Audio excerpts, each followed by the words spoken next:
Hey guys, what's up? It's Randy from Sweet Action Golf. Thank you so much for checking out the channel. Very, very special video coming up today with our special guest and friend, Mr. John Trenchik. But if you are new to the channel, if you haven't been here before, thank you so much for stopping by. Let me introduce myself, please. My name is Randy. I provide private golf instruction out of a private studio right here in Sylvania, Ohio. I also provide club fitting services, Hogan golf equipment, and the best shaft in golf, the Newton Motion Golf Shaft.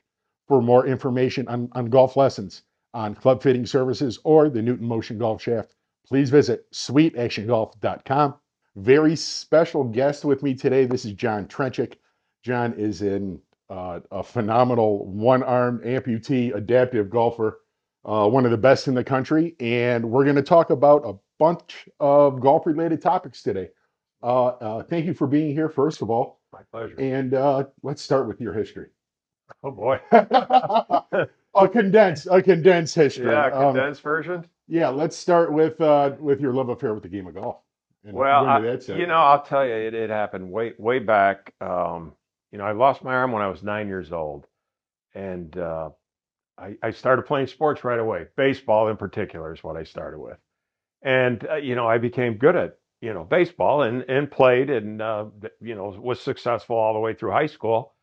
My father was an avid golfer, and he really wanted me to play golf. Yeah. And I'm like, I don't really feel like doing this. I just got into this baseball. It was hard enough. Yeah. I don't feel like doing this. And I said, haphazardly go, oh, all right. And I go, no, I can. Then he started hitting balls with one arm. He kind of got me going, and I started hitting. Awesome. And then that's when I started with golf. And then, riding, me and a friend of mine riding our bikes to the par 3 on Lewis and Alexis with golf bag, playing all day long on the course, and then in through high school, and then after high school it just skyrocketed. And you are, as I said, you're a very well accomplished and awarded amateur golfer. Yeah. Right. Yeah. I've been very successful even before the amputee golf. Through Toledo Metro Association. Yeah, I did one. Like 2 or 3 tournaments in their organization, which is a fairly large organization. 60 to 70 players every week. I didn't really get into the organization that I'm in right now, which is the North American One-Arm Golfers Association. I played in 1988 was the first tournament I played in, but this was for the National Amputee Golf Association. And I did real well, won the arm division in 88 and 89. But what I noticed was it was prevalent for leg amputees. Yeah. So we were kind of like, we're kind of second-rate citizens. I finished in the top 5 both years that I played in the overall, and still nothing. So I didn't play much in that. And then after that, I played in Canada. I found out Canada had these tournaments, and I won the overall championship in Canada in 1993 and 94. And this is when I was playing really, I was down to probably, 3 or less was my handicap. I can attest to that. I've been, full disclosure, I've known John since I was about 10 years old. And that's right around 93, 94. Yeah. A little earlier than that. And it is still, every time I see him swing, he was in here last week, hitting some balls. It's the most athletic thing I've ever seen. And it's a work of art. Your swing, it is so much rhythm and tempo and graceful. It's a joy to watch you swing and play this game, John. Well, I appreciate that. It wasn't always like that. When I was starting out of high school, I had this really big open stance and hit a fade. I mean, it was all right. Yeah, that's what you need. It was controllable and it was good, but I had quite a few friends that were club professionals, and we always used to play in the fall. And I got hooked up with Herman Lang one year. Herman's the best. He taught. He was one of my instructors growing up. He's fabulous. And he goes, John. He goes, what are you doing? And I go, Herman, this is the only one. He goes, oh, and his, oh, Bull, that's him. Yeah. He was very gruff about it. And I said, well, what do you want me to do? He says, well, we hooked up a couple of times for lessons, and he got me squared away. Like a perfect square position. Like if you look from behind, you would know that I had one arm. Yep. And I go, I can't hit from this. He goes, oh, yeah, yeah, yeah. Well, I'm swinging, swinging. And it was terrible, right? He Yep. goes, John, it is going to take a second or two, but hey, guess what? After a while, it became very consistent. And that's where it all came That from. was the thing with Herman. He was all about minimalistic, right? Yeah. Less is more, Yes. words and actions both. And there were times when I would be out at Wedgwood as a kid hitting balls and I wasn't happy with the result. And he would just walk by and just give me a nudge with the Yeah. back of that club, right? And he would give me that nudge in a spot that would make me think he put it there for a reason. What am I doing with that part of my body or not doing that he wants me to think about without even saying a word, being that simple and minimalistic in our approach to what we do. And it paid off. It Absolutely. always paid off Yeah, for me. absolutely. Yeah, he was that. I mean, I can't tell you how much that helped me. Yeah. Yeah. Herman was the best. Also, Claire Bautista right here in Ottawa Lake, Michigan as well. She was a big part of my instruction growing up. She did a fantastic job with Herman at Wedgwood, Yeah. and even after Herman left. So, people are going to want to know how many aces, brother. Nine. 9 times. Nine. 9 times. He made it with one swing, with one arm, this guy. Uh, actually, my last one, uh, and it's a great story for me because, like I said, after the '93 and '94, I kind of stopped playing in these disabled or adaptive golf things. And talking with a buddy of mine, we're having a beer, and I said, my young daughters, they don't know anything about me playing golf. They know, well, Dad plays They golf. under me, right. So he goes, so I found this organization, this one arm organization. I said, well, I'm going to work on my game and, get back in shape and I'm going to play in these things. And that's when I started in 2009 through now. And, but what I'm getting back to the story, I played a round of golf with my daughters. I work over at Maple Grove cutting the fairways part time, Yeah. for something to do in retirement. And anyways, I had them both out with me, and we were going to play. And this is the first time we basically had a full round together. Yeah. And on the 10th hole, a little into the wind, I had a driver. It was like 205 or whatever. I hit it, and it was a good looking shot. And the girls are going, Dad, that went in. Of course, I can't.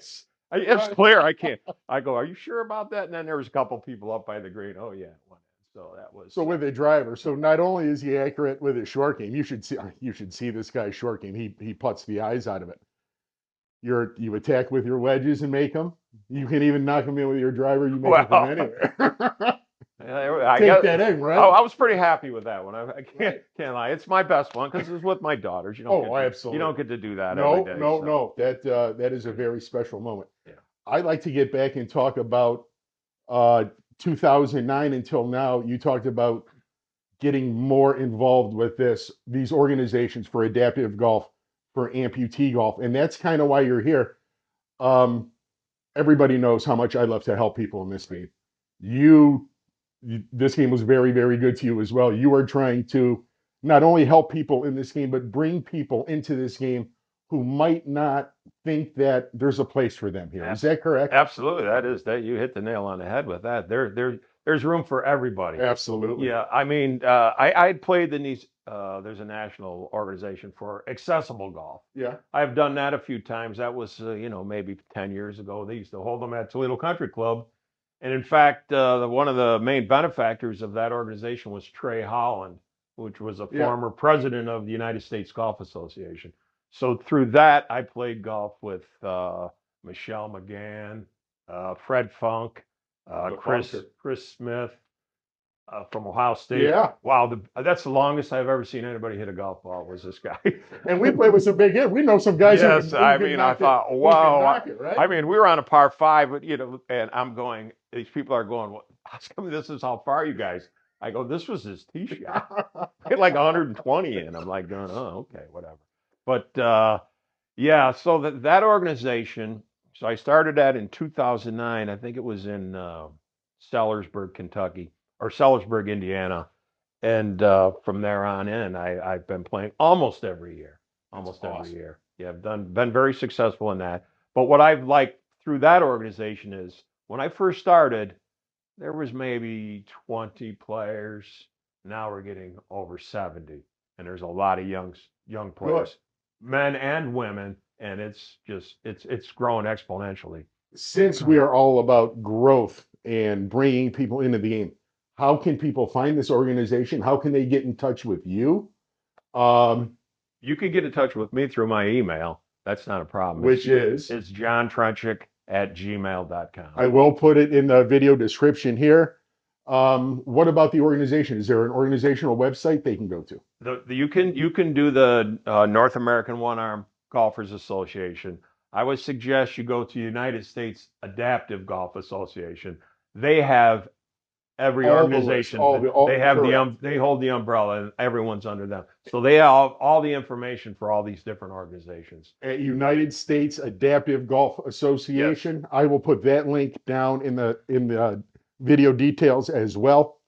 Um, what I'd like to talk about now, John, is how equipment has changed, especially for you in your whole career. Let's say from the prime 93 until today, you've gone from blades pretty much. Oh yeah.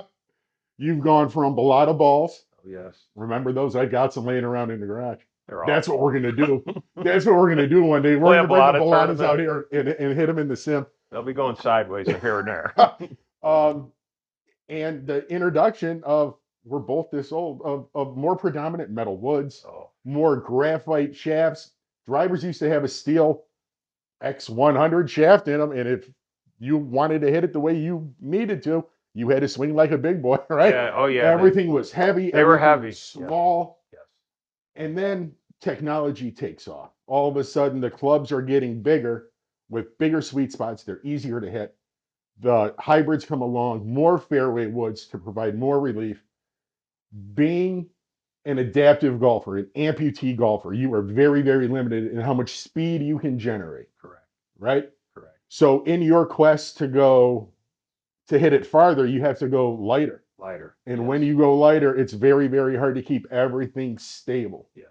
And especially when we are slower with our club head speed, we need to make adjustments at the top of our bag to make sure that our bag is not working against us. So with a slower club head speed, it's very hard to hit long irons. Yes. And eventually, we're all going to come to a point in our golf career where we're going to have a bag full of head covers and never be happy, right? Just like Freddie Couples. The hybrid was the greatest thing there was for me. I mean, there came a time where I was struggling with a 5-iron, let alone a 3 or a 4-iron, right? out of longer grass. No way. These hybrids are unbelievable. John, talking about equipment, a lot of guys who maybe had a layoff from this wonderful game due to an injury, due to an accident, maybe just due to life. Right. Getting busy, life happens, and our responsibilities take us away from this game.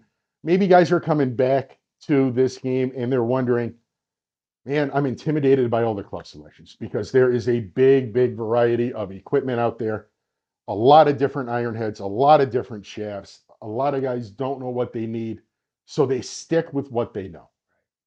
And as we talked about before, that older stuff from even 15, 20 years ago is smaller, it's heavier, it's not as forgiving as what's out there today. You know the importance of being fit for your clubs. Yes. You know what would happen if you tried to go out and buy off the rack or just take a guess at what you needed. You'd be too heavy, too stiff. You'd never get the ball up off the ground. It would never go where you would need it to go. I am very, very happy and excited to offer my club fitting services for Hogan Golf Equipment right here at Sweet Action Golf in Sylvania, Ohio. Demos available for any level of player. I have irons, hybrids, and wedges available, custom fairway woods and drivers available on order as well. The club fitting process is a very, very eye-opening experience, wouldn't you say, John? Oh, absolutely it is. Yeah, I mean, you think you're doing one thing, and then the numbers don't lie. That's right. You can't. The numbers do not lie, and what's more important, our eyes don't lie, our hands don't lie. So when you're struggling with those heavy, heavy, small-headed irons in your bag right now, I'm going to lighten you up and give you something very, very forgiving. And the results are going to be right in front of you, not only in the numbers, but in your hands as well. You're going to be able to feel the fine, premium, forged forgiveness of Hogan Legend irons. They are very forgiving. They feel buttery, buttery soft, just like all the past Hogan stuff. Oh, they're You great. know. They're great looking also. Yeah, they are. Oh, as Mr. Hogan would say, a fine piece of jewelry. Yeah. So to schedule your club fitting session, please visit sweetactiongolf.com. Not only has club head tech come a long way, but shaft technology has come a long, long way as well. You were probably playing a 65-gram stiff when the graphites first came out in your Bertha. Nova shafts. The Nova No, shafts. that was the big hot shaft. Yeah, Yep. but it was very stiff. Very, It was very stiff. very. And those original Callaway Big Bertha drivers, or even the Berthas too, they didn't have a lot of loft on them. I'm sure you were playing probably an 8.5, maybe a 9 Oh back yeah, then. they were pretty ridiculous. When I finally moved to, I think it was a 12. It was like a 3-wood. Oh, this was it for me. I never stepped down since then. No, Yeah. no. A lot of people, a lot of amateurs out there don't understand how important our equipment is for our game. They think just because their buddy says, "Hey, you swing hard, you need a stiff," or they hit their buddy's driver good, "Hey, I need the same thing." They don't. Especially when it comes to loft on a driver. The slower our club head speed is, the higher loft we need. We are looking to get that ball launching up in the air with not a lot of spin so that it goes high, far, and straight and rolls out where we want it to go. The best advancement in shaft technology has just come recently, and that's from Newton Golf. Okay. You were in last week, and I showed you 15 yards of carry distance. Yeah, I was impressed with that for sure. No change in my swing. No, just there the was no shaft. change in swing. He used the same Big Bertha B21 driver head. Yeah. We took that Fubuki 50-gram A flex Mm-hmm. out of there. We put in a Newton 1-dot. It is the purple shaft, the Newton Motion, and we had a much tighter dispersion. We had higher launch, much lower spin. Lower spin. That was a key for me there. Yeah, there Sure, was a. it keeps it online. That's what we talk about. In your quest to gain speed and stay competitive in all of your events, you need more carry distance. And the only way you're going to get that is with a lighter shaft. But people are leery about going lighter because it's very hard to control. Right. Newton is the only shaft in golf right now who promises and delivers on higher launch, lower spin, and a tighter dispersion, all thanks to an elongated bend profile in the shaft. It is the way that it stores and releases the energy while keeping that club head stable so that you're hitting it right in the middle every time. Your smash factor is crazy good because you pin it in the center every time. And Newton ensures with their stability that you're going to get that. I do have the brand new fast motion 1-dot on the way for you. And next time he's in, we're going to do a comparison against his Fubuki, Yes. against the Newton purple 1-dot, and then the brand new fast motion, which is the gold dot. And I think I'm going to get you over 20 yards from what you have now. We're going to bypass the Newton motion and go right to the fast motion. I think I can show you at least 20 yards. I definitely can use it. I mean, some of these courses, I mean, we used to play all the way back. All the way back. Every course. It was never a question. No, it was just that's where you play. Let's go. And I never thought about guys back then that couldn't hit it. It's like what a pain it was, hitting woods in and not getting to the holes. It's like that's not that fun. No, it's not fun at all. And that's another thing that's happened over the last 20, 30 years. Courses have been more accessible to guys moving tees up, creating new tees, creating hybrid tees so that they don't get stuck playing long par threes or fives. Maybe they move them back on the fours a little bit, but I think it's another way for us to welcome more people to the game because it can be very intimidating. Doing research online, looking at a course, and say, boy, 7,400. I barely carry a driver 180, 190. I'll shoot 1,000,000 out there. Right now, if all golf was net, right, it wouldn't be a problem, right? It's like, well, hey, I'm playing from 7,000 and I need 20 shots. 100%. Well, that's not how it is. No. So guys want to be competitive and play, in a gross division. It's like, hey, I can't play these yardages. There's forced carries guys can't make. Right. 100%. Yeah. And instead of having those those people not be in our sport, golf courses have learned and adapted to make shorter tees, shorter carries for guys who don't hit it that far. I think that's absolutely fantastic. Since you are looking to bring people into the game, we talked about amputees, we talked about adaptive golfers. A lot of my guys are vets. They were seriously, seriously injured serving this great country of ours, and they're still finding a way to be active, doing what they can in this sport.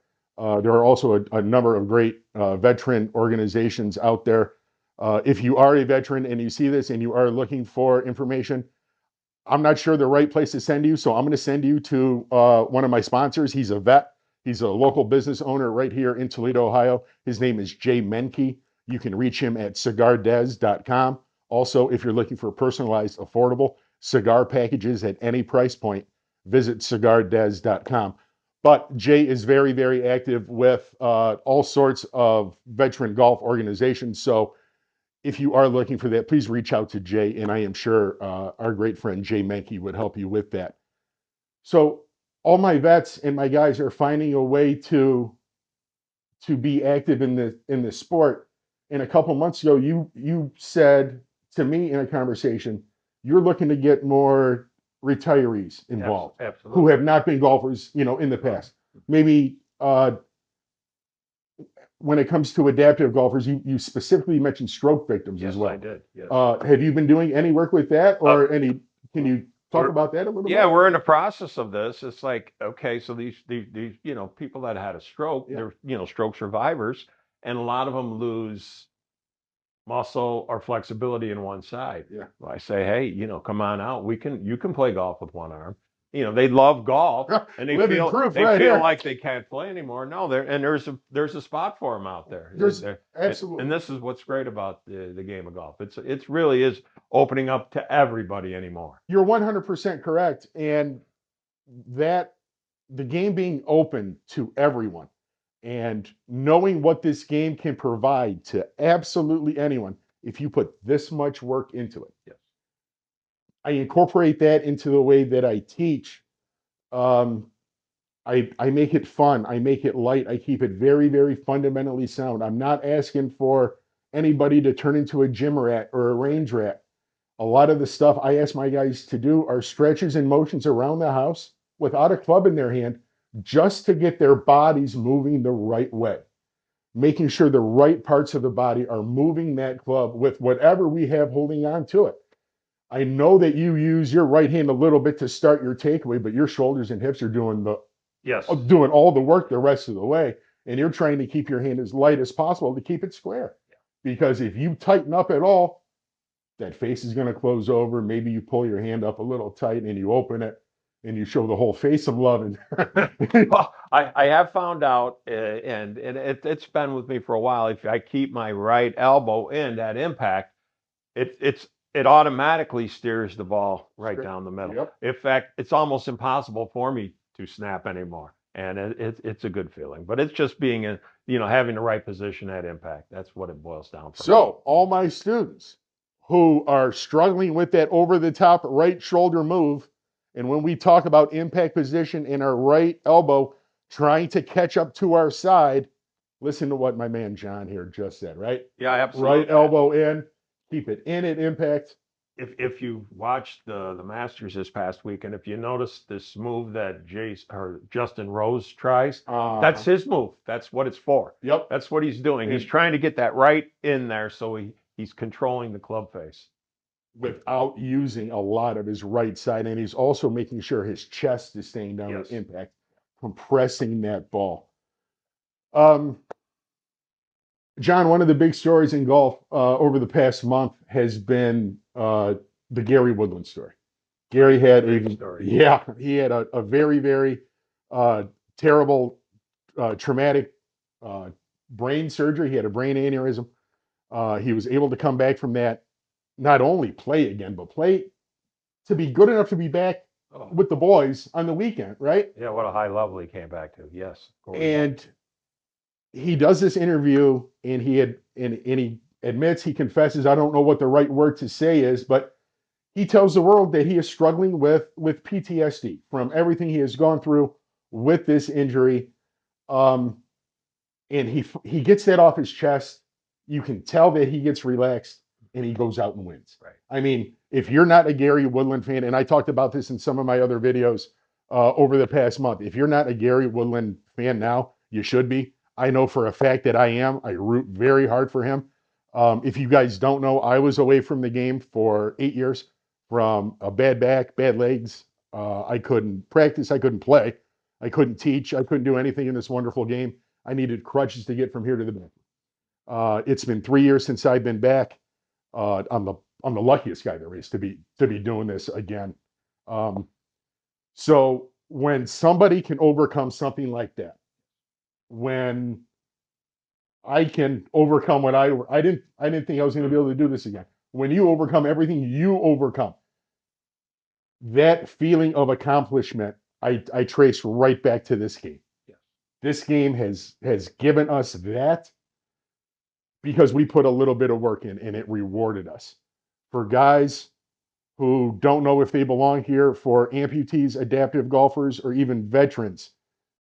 John, speaking of veterans that we're trying to welcome into the game, you have a very special friend down in North Carolina by the name of Brad Clayton. Yes. Who runs puzzleduckgolf.com. That is him, yes. Tell me about what he does down there for our wonderful veterans. It's actually for guys suffering from PTSD. He has a camp. I don't know if he has more than one a year. I think he probably does. And he does golf instruction, and then he has horse therapy. Oh, it's awesome. And then they basically they campfire at night and talk about their struggles. And it's got excellent reviews. I know he's helped a ton of people, and anybody that's suffering from this PTSD, you should look this up. It'd be interesting. puzzleduckgolf.com. Next time you speak with him, thank him for me for what he does. That is absolutely fantastic that he runs such a great place for vets who want to learn the game and who need some help. This game can provide you all the help that you need.